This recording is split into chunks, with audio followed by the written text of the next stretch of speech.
Hello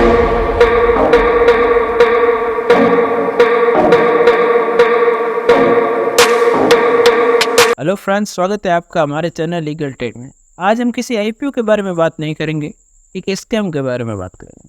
जी हाँ, 7,000 करोड़ रुपए का स्कैम जिसको अंजाम दिया है dB stock broker. DB stock broker का एक समय में साउथ इंडिया में सबसे पॉपुलर नाम था। यह ब्रोकर कंपनी अपने ग्राहकों को बेहतरीन निवेश सेवाएं प्रदान करने की दावा करती थी। बहुत से लोग यहाँ अपने पैसे निवेश किए, ये सोचकर कि उन्हें सुरक्षित और अच्छा रिटर्न मिलेगा। लेकिन समय के साथ ही ये स्पष्ट होने लगा कि कंपनी के दावे और वास्तविकता में बहुत ही बड़ा अंतर। डीबी स्टॉक ब्रोकर के मालिक और अन्य एम्प्लॉय की एक प्लानिंग के तहत लोगों का पैसा का गलत इस्तेमाल होता था।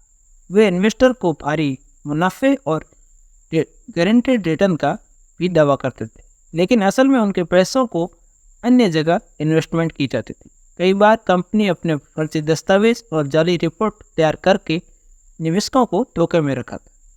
ग्राहकों के निवेश को शेयर बाजार में सही तरीके से नहीं लगाया गया, बल्कि कंपनी अपने निजी हितों के लिए इस्तेमाल करती थी। धीरे धीरे जब कंपनी की फाइनेंशियल स्थिति कमजोर होने लगी तो निवेशकों को उनके पैसे वापस मिलने की उम्मीद भी खत्म हो गई।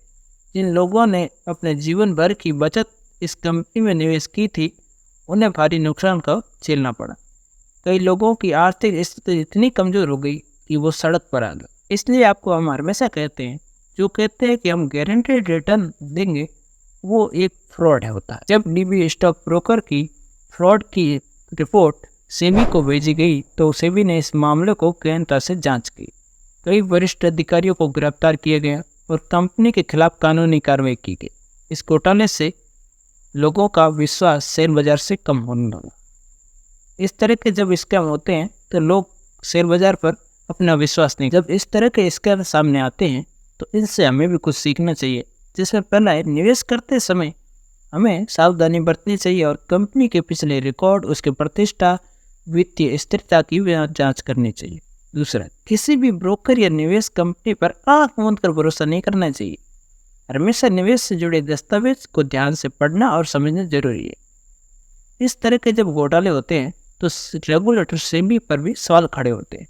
क्या सेबी इन तरह की फ्रॉड को रोकने में नाकाम रहती है? क्या इसने कोई कानून नहीं है? तो इसके बारे में भी सवाल खड़े हुए। डीबी स्टॉक ब्रोकर जो सेबी रजिस्टर्ड बताता था, इस तरह के जब घोटाले सामने आते हैं तो एक चेतावनी भी है कि शेयर बाजार में निवेश करने से पहले हमें जानकारी और सतर्कता बहुत जरूरी है। इस तरह के घोटाले से बचने के लिए लोगों को जागरूकता रहना चाहिए और अपने निवेश के प्रति सतर्कता बरतनी चाहिए। भरोसा हमेशा उसी कंपनी पर करें जो पारदर्शिता और ईमानदारी के साथ काम करती है। इस घोटाले से जुड़े सभी आरोपियों को सजा मिलनी चाहिए और भविष्य में किसी इसी प्रकार की मेहनत की कमाई को बर्बाद ना हो सके। अगर आपको ये वीडियो पसंद आया तो वीडियो को लाइक करें, शेयर करें और चैनल को सब्सक्राइब करें ताकि आने वाले वीडियो आपको जल्द मिल सके। Thank you so much.